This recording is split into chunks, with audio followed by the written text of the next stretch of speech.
Hello, ladies. Welcome.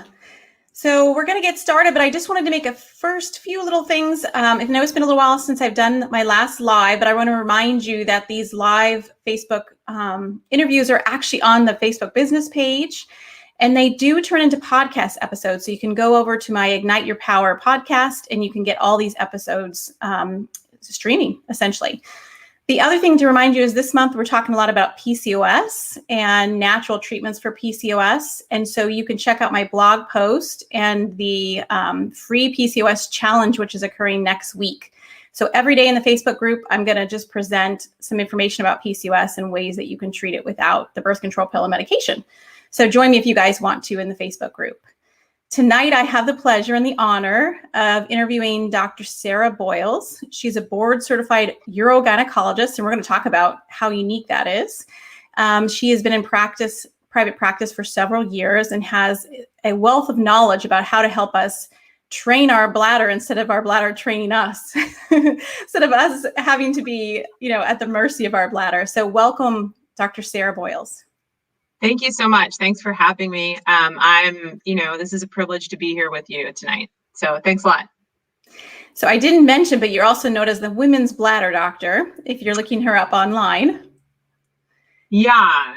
So I'm in Portland, Oregon, and I have my own private practice here. And about 9 months ago, I started a blog, the women's bladderdoctor.com, and, started posting pretty regularly to Instagram, just trying to increase awareness of these issues, give women, some good evidence-based information.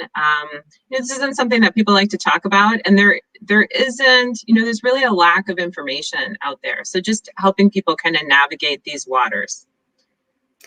Yeah, that's something that we're going to talk about tonight too, is this, you want to be able to get it from someone who has the science and the research behind things that you suggest, right? It's great to see someone who's going to talk about incontinence, but what should we do about it? And so it's important to have a gynecologist talking about these things out loud and on Instagram. Yeah, I really agree. And, when I look at some of the things out there, I feel like there's, there are a lot of people selling things. Buy this, try this product, come and do this. And some of those things are good. Not all of them are good. But I also think it's hard to kind of put those things in context, right? And to sort out, what's kind of data driven and what is just really attractive marketing, right?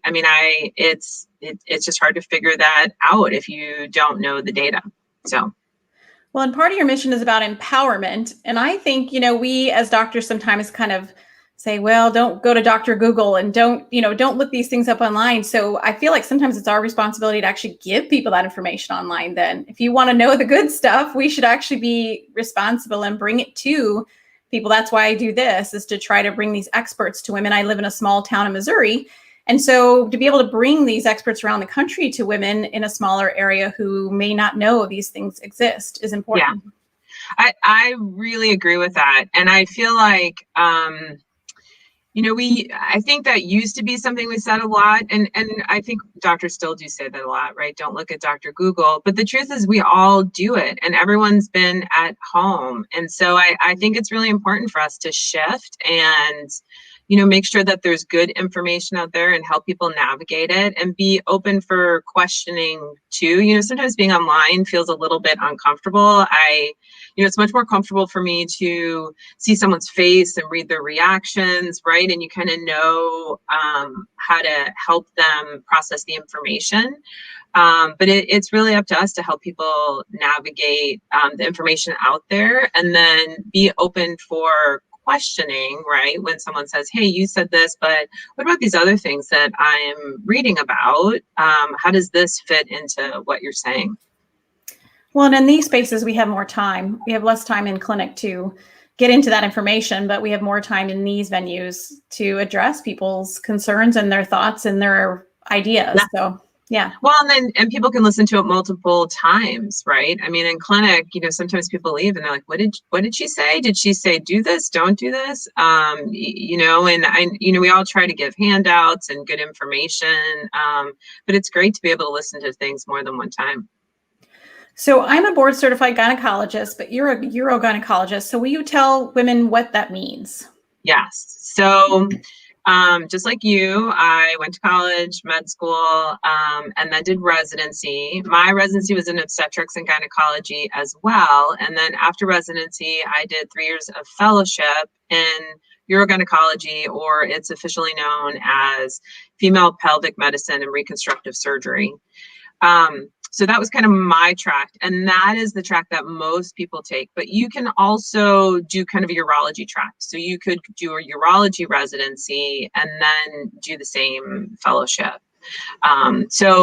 Urogynecology is really kind of this hybrid of gynecology, a little bit of bladder work, right? That's where the urology comes in. And then also a little bit of colorectal work too. So, I also work with women who have a little bit of fecal incontinence or stool leakage, which, nobody ever wants to talk about.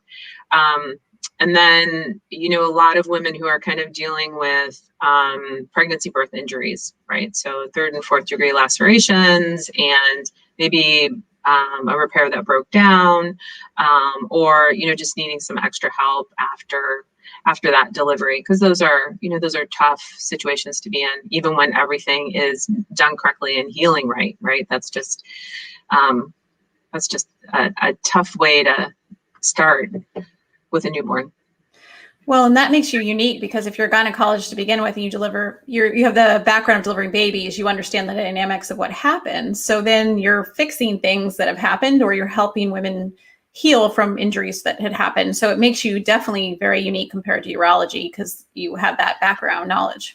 It's different. Yeah, it's different. And I think that, all of that time spent in labor and delivery really does teach you a lot. And a lot of the things that I see, I've never figured out a way to say this without it upsetting some people, but a lot of the changes that take place in the pelvic floor happen because of different injuries over time. And usually that first injury or that first big change really happens with a delivery. And no one likes to think of a delivery as being traumatic or causing a permanent injury. But sometimes, that can really change things, change how the muscles and nerves work.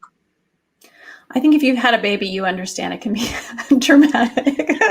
I know, but you definitely don't feel the same. Birth injury, and maybe this is something that's a little bit unique to Portland. I don't know, but sometimes people just want it all to be in positive terms, and sometimes there's just no way to say, hey, that muscle is just not working anymore. Sorry. Yeah. So. Who do you think you commonly see in your clinic? Like who would seek a urogynecologist? So, so when I first started practicing, it was mostly kind of postmenopausal women, right? So women who were done having periods and who had some prolapse and maybe some leaking. And over time, it has become younger and younger women. And I think that's because people are becoming more aware of urogynecology.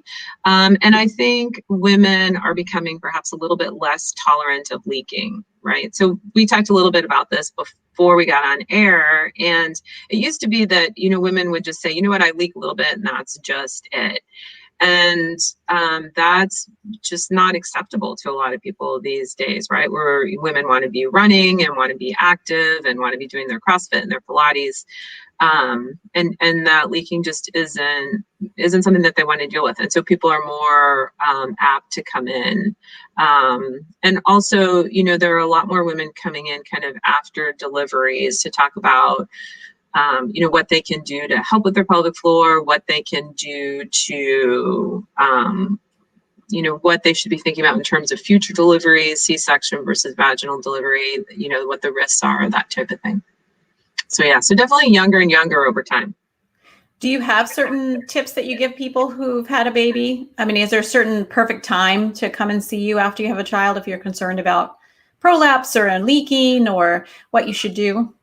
I think that it is, no, I don't necessarily think that there's a perfect time. I think that, there's definitely starting to be a push for women to be seen in urogynecology or just kind of perineal clinics right after delivery if they have a third or fourth degree. And in some countries, they're kind of mandating that and having that happen. There are some institutions in the United States where that happens. Northwestern does that. University of Michigan does that. But in general, that's not really what's done. I think the big thing is, if you feel like you're having a problem and you have kind of the capacity to think and deal with it, right? So a lot of what I deal with, almost everything that I deal with is elective.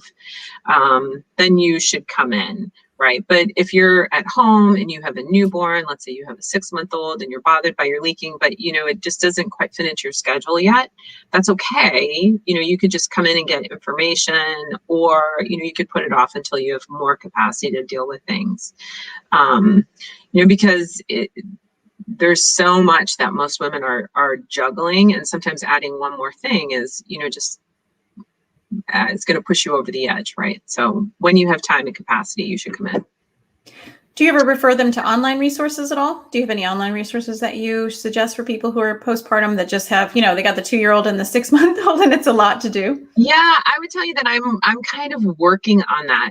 So usually in my clinic, by the time people have come in, they're ready to come in and deal with that. And I work with a couple of PTs that will do things online. Everything has really changed in the last year.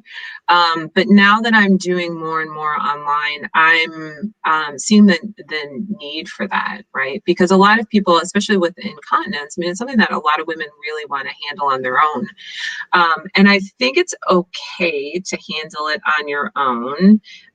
But I would also do a little bit of hand waving and say only if you're plugged into medical care, right? So you have to make sure that all of your preventative things have been done, because there are some weird things that can present as urinary incontinence, and it's not urinary incontinence, right? So you think your bladder is leaking, but there's something else going on that needs to be checked out.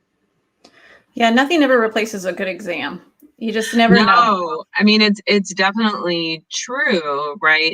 And over time, I've just seen some really wacky things over time, that there's no way you would be able to pick up just talking to somebody, right? So yeah, even sometimes, there are some pelvic cancers that can present, with increased discharge, right? And so you might think it was leaking, because who thinks they have a cancer, right? Leaking is so much more common.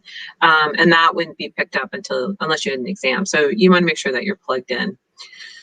Yes, I have actually seen that. I had a patient who came in who had incontinence and ended up having uterine cancer that had gone through. Yeah.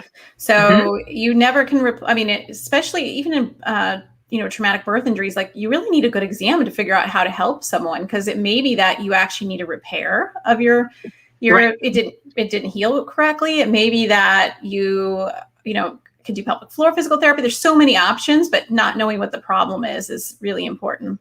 Yeah. So I agree with that. And I think that, let's say you're plugged in with your gynecology exams and that's kind of up to date. You've had a pelvic in the last year. Someone's looked at your urine, right? We know there isn't any blood in your urine, because that's something we always kind of want to screen for, just to make sure there isn't, malignancy of your urinary tract.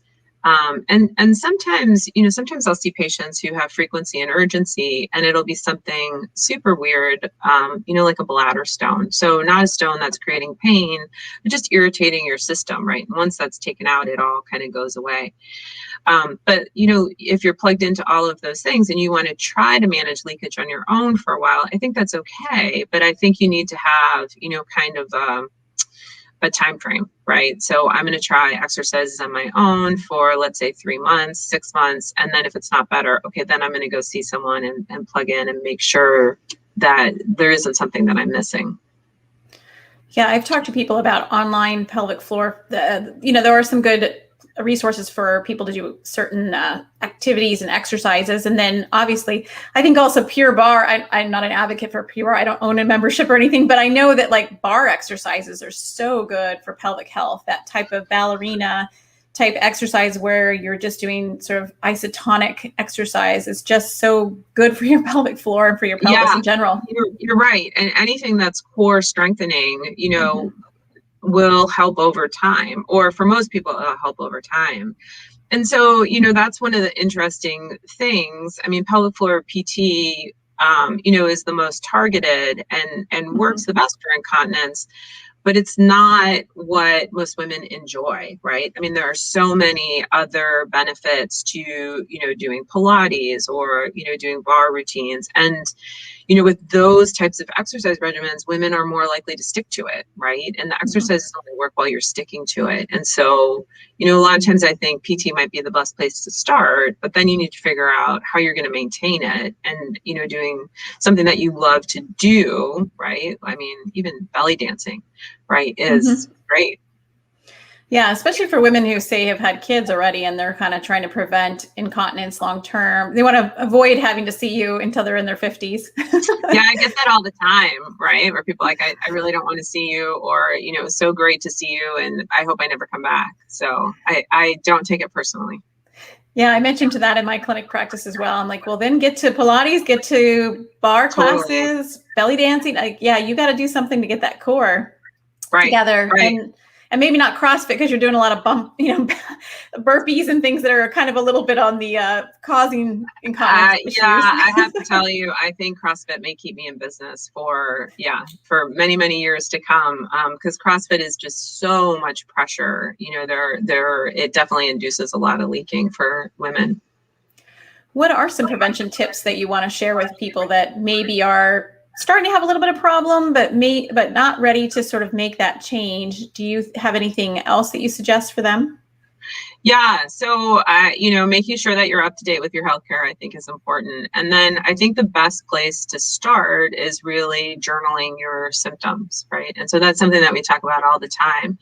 So writing down what your, when you're leaking and how much you're leaking, and then kind of what you're doing at that time. And then usually I have people write down what they're drinking and how much they're drinking. We do live in kind of a society of chronic over drinkers in terms of water, right? I mean, everyone's always walking around with their hydro flask. And it's not uncommon that people have frequency and urgency, right? And it's really because they're drinking too much. And a lot of times when you just write that down, I mean, it's kind of like dieting, right? You don't realize what you're really eating and consuming until you write it down. So frequently just that exercise of writing things down, you'll kind of realize what you're doing and what's making things worse, right? And I'll tell you that when I suggest that to people, I always get a lot of pushback, right? Where, I mean, nobody ever wants to do that. And, everyone thinks they kind of know what they're doing. And then it's really common for people to come back and say, oh my gosh, that was so helpful. I totally figured it out, right? Drinking 24 ounces of water before I work out is just not the right thing for me to be doing, right? So I think that journaling is really important. And I think, there are different types of leaking, right? So there's stress incontinence, which is more leaking with exercise, coughing, sneezing, laughing, that type of thing. And then urgency incontinence, which is when you get kind of a bladder spasm, you're going to the bathroom all the time, you're having some urgency. It helps you figure out which type of leaking you have. And then, we treat the different types of leaking differently. And so that also can be really beneficial. So unfortunately, it involves a little bit of homework, but, it's usually pretty helpful for people. And then like most things, there are different bladder irritants, right? So changing your diet and what you're drinking can help a lot, but also weight loss, right? So, when you have a little bit of extra weight, there's more pressure on the bladder. So even losing a small amount, like 5 pounds, can make a big difference for incontinence and leaking. And in the time of COVID, where many of us have gained a little bit of weight, that it's an important thing to really be honest with yourself about and kind of track when your leaking started, right? If you look back and you say, oh yeah, I was fine a year ago and I've, gained 8 pounds, that's really a great place to start. Journaling is hugely important for a lot of things. It gives you great data as a doctor to help treat people. But frankly, when you have kids and stuff, you can't remember what you did 2 days ago. So no, right. I mean, I couldn't tell you what I had for breakfast this morning. Right. I mean, so I think that really helps. And then, the other thing that it gives you is it also gives you a baseline. Right. So, we all want to be 100% better, but when you're kind of getting better, and let's say you're 20% better, 30% better, it's really hard to track that and know that you're getting better unless you're doing something like journaling, right? And writing down, oh, I leaked 4 times when I started this, and now I leak once a day. And that once a day might be equally bothersome, but you're getting better, right? And so I think that helps you kind of stick with it. And we all need those, positive reminders, that positive reinforcement. Well, and there are medical conditions that cause incontinence issues. So you also want to make sure you're, by writing it down, you're also kind of getting an idea. Am I having leaking all night long? Is it not a problem during the day? Do I pee 17 times in an hour?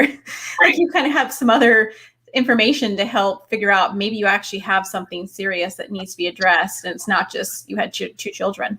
Yeah, I totally agree with that. And I also think that, when you've kind of journaled it, and you're pretty clear on what's making you leak and the things that you're doing that make it worse, it makes it easier to talk to someone about it, right? You can say, okay, it's just easier for you to present that information. And those are the questions that most physicians or most providers are gonna ask you, right? What makes it better? What makes it worse? What do you think is causing it? How often is it happening?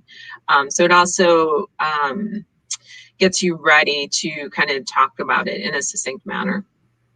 Well, and as females, we're really, unique in that our bowel and bladder and, vagina all connected with these wonderful pelvic floor muscles. So yep. our bowel movements are also a huge component of this, right?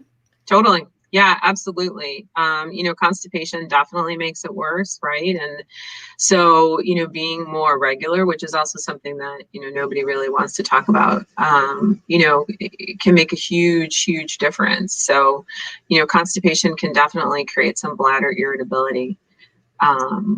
Yeah. And certainly prolapse. Prolapse it gets much worse when people are straining all the time.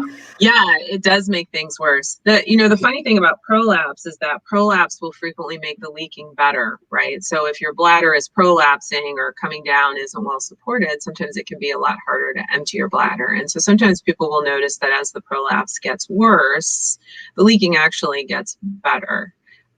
And those are, always important things that I'm always listening for, because that tells me if we just fix the prolapse, right, the leaking is going to come back because everything will be tucked up and you'll empty better. And then, there'll be some leaking. So just paying attention to those different details. Yeah, I use the garden hose analogy that you're stepping on the garden hose when you have prolapse and it's hanging down.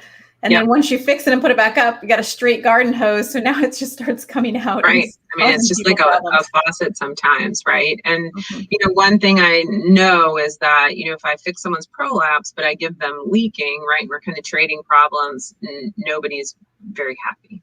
So, and we like people to be happy. We do. And we want people to come to us when they have problems. I think that's one of the things I hear consistently in my practice is women will say, well, I don't know if it's a problem. Do you think this is an issue? Or I'm kind of nervous to talk about this. And it's like, just say it. We're gynecologists and we're open to hearing pretty much anything. So pretty much anything. Yeah, it's definitely true, right? I mean, it's such a interesting career because, people really trust us and tell us things that, they wouldn't normally talk about, right? Which is just such a privilege and a fun thing, to be able to help people with. And I think certainly young women who, say if you're in your 20s and you're having leaking when you have sex or, pelvic pain or some things that don't seem like what other friends are having, then please let your doctor or healthcare provider know, because there may be something that needs to be addressed. Well, and that's an interesting thing, right? I mean, you just said so many interesting things right there, because lots of people talk about these things with their friends, but lots of people don't, right? I mean, it's, for some people, it's totally taboo. There've been lots of studies looking at who women talk to about leaking, and some people talk to everyone, and some people talk to nobody, including their partner. And that's true for leaking, and it's particularly true for leaking during intercourse. I mean, leaking during intercourse is really common, and sometimes it's stress incontinence, sometimes it's urgency incontinence, but women are very, very reluctant to talk about it. And I'll tell you that it's something that I frequently ask people about, because there are different treatments that we have, like pessaries, right? So a pessary can help with prolapse. It can also help with leaking. You have to put it in the vagina, and then it supports the urethra. And usually people take it out for sex, right? So if leaking during intercourse is something that bothers you, then that's just not a great treatment. So I usually ask people about it. And it's a really interesting thing to ask women about, because they're either relieved because they don't have it, or they're relieved that I asked and they don't have to bring it up themselves. So it's an interesting thing to bring up. Yeah, and I think it's important for people to just ask. We can always say, Yeah. nope, that's normal. And, but it's important for people, if you're concerned, just ask. Yeah. I agree with that. And I may regret saying this next week, right? Because I feel like sometimes I say these things and then it all changes. But I can't remember the last time anybody really surprised me or shocked me, or I thought, gosh, I've never really heard that before. Right? I mean, most of the time it's things that we're hearing all the time. And, they're not things that people commonly talk about, but they are things that people commonly talk about to gynecologists. So, and the other thing about prolapse and leaking is, I think we all say the same things to patients over and over again. And one of the things that I always say to people is, if it doesn't bother you, I can't fix it. Right. So it has to bother you enough that it's worth fixing. And if it doesn't bother you, it doesn't bother me. That's fine. You can live with it. Sure. So yeah, prolapse is a perfect example, because some people are bothered by it and some people aren't. And that's okay. You don't have to fix those things. Those are things that we call quality of life. Yeah. And, it's interesting because sometimes people come in and they're just looking for education, right? Or they just want to know, what kind of prolapse do I have, or what kind of leaking do I have? What are my options, right? I mean, just because you come in and talk about it doesn't mean you have to do anything about it, right? I mean, sometimes I see people and we kind of go over the options, and then, they come back every year or two for a couple of years until they're ready to consider doing something. And that's perfectly fine. Sure. Most of the time. Sure. Most of the stuff that we deal with is not emergency, or it's elective, where it's really, are these things really bothering you? And if they are, we are happy to help. And if they're not, that's okay too. Right. Right. And, it's an interesting thing to have. If it's not bothering you, it's an interesting thing to have someone comment on your anatomy, right? And say, oh, you have a prolapse. Because a lot of times people don't know where to put that, right? I have a, what do you mean I have a prolapse? What do I do? What should I, and it can make people feel really self-conscious about their anatomy.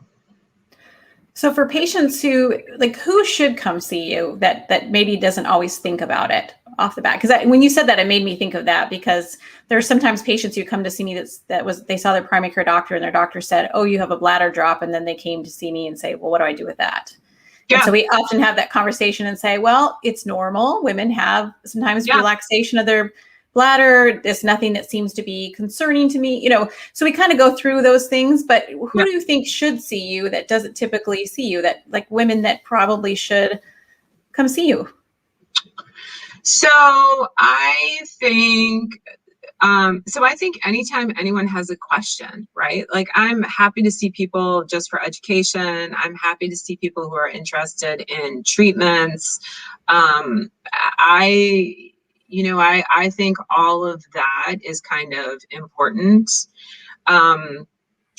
I think women should definitely come in when they're cutting out activities, right? So a lot of times with incontinence and prolapse, one of the ways that people deal with it is just by slowly cutting things out, right? So, oh, I'm not going to get on a trampoline. Well, okay, so you can avoid the trampoline. Oh, I'm not going to pick up basketball with my kids because I know I'm going to leak and I don't have time to go in and put a pad on. Oh, I'm going to stop running, or, I'm going to avoid intercourse because I leak during intercourse, right? And those are things that people do without really thinking about it. And so if you're really cutting things out, then you should come in. I mean, that is time to think about doing something, or maybe even having surgery, because we all have one life, right? Let's enjoy it.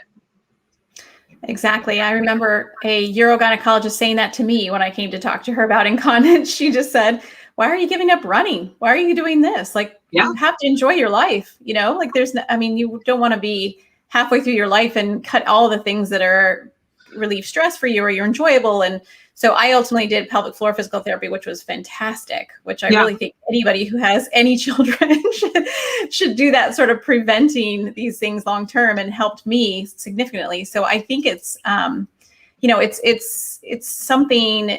Don't be shy. And if you are starting to notice you're getting rid of things that you love, don't do that. I mean, there might be a solution. I totally agree with that. And your question was who should come see me? A lot of times people will just go directly to physical therapy too, right? So it depends on your insurance and it depends on the state, but a lot of people can go directly to PT. And so sometimes, we work really closely with the physical therapist. And so it doesn't really matter to me where people start, right? Because if they're not improving or not getting what they want, or maybe they need a pessary, or they want to just talk about other options, the physical therapist will send them to me, right? And we'll kind of go down that route. And if they start with me and they really just want physical therapy, then I'll send them to the physical therapist, right? And so either one is fine. I am a surgeon by training, right? And I do a lot of surgery. And I think sometimes people are afraid that if they come talk to me about it, it's always going to end up in a surgery. And that's not the case. There are so many things that you should try before considering surgery. Surgery should really, in most cases, surgery should really be the last choice. Yeah, the first time you do surgery is the best. So you don't want to keep doing repetitive surgeries, because it's not going to be good if you're young. You're not going to have the same result. So yeah, I think most of us who practice good medicine really try to avoid surgery. It's a last, it's the last effort in general. Yeah, it's a blunt tool, right? It fixes a lot of things, but you always have to be a little bit careful. And if we can fix it in an easier way, I think that's great. Physical therapy, I agree with you. I think most people should go to physical therapy. The only hand waving I'll do is, some people hate physical therapy, and women that have history of abuse, sometimes PT can just be really difficult for them. And most of the physical therapists are so good in that situation and so good at helping people work through that. But sometimes it's just not an option for some women, depending on what they've been through. Yeah, and I think I strongly encourage women too, if they went to their primary care doctor, and we love our primary care doctors, but if they went to their primary care doctor and they felt like they weren't heard, then seek out a urogynecologist. You're trained in not only gynecology, but urology. So you're unique in the fact that you understand women's issues specifically. Well, and I think the thing that may make us the most unique is I really like to talk about them, right? Like I'm happy to talk about it all day long, right? You wouldn't call yourself the woman's bladder doctor if you didn't like. I do. Much to the chagrin of my children, who have banned me from talking about it at many an event. Yeah, it's always interesting when you go volunteer in your kids' school, right? And your kids are like, no, don't say anything, right? Don't mention those words.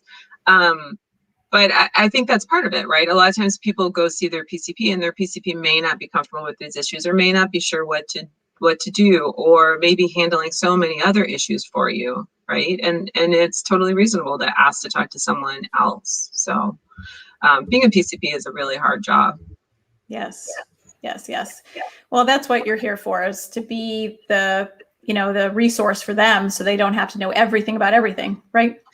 Yeah, I mean, I really consider my job to be a luxury, right? Because I get to focus on, this very narrow area and be an expert in, this kind of one area of women's health, which is great. But, is also kind of a luxury in terms of, time and expertise. So There was a question about whether or not you do telehealth. I don't do telehealth. So I have to, maybe this, I don't really understand how to do telehealth because my license allows me to see patients in Oregon and Washington. So I can do telehealth in those two areas, but I can't do it beyond that. So I haven't figured out the legality of that. So you are correct. Yeah. Telehealth, you have to have a license in the state that the patient is in, although there is a caveat that they could come visit you once in a year and you could still continue to see them. So say they came from California, they visited you in your clinic in Portland, and then they lived in California. If they've established a visit with you, in your state that you have a license, then they can see you, virtually during that time. But they have to have established as a patient with you in that state. Yeah. Yeah. It's kind of interesting. It gets pretty interesting. Yeah. But it seems like, there are all of those resources where people offer telehealth, and I don't know how they do that, right? Or if they just set up patients, they must just set up patients with providers in their state. Probably. And there are different coaching programs. I mean, that's what I do is health coaching. That's not providing a medical diagnosis or treatment for a particular person. So there are some avenues of getting information related to incontinence and pelvic floor, just not being diagnosed per se. Right.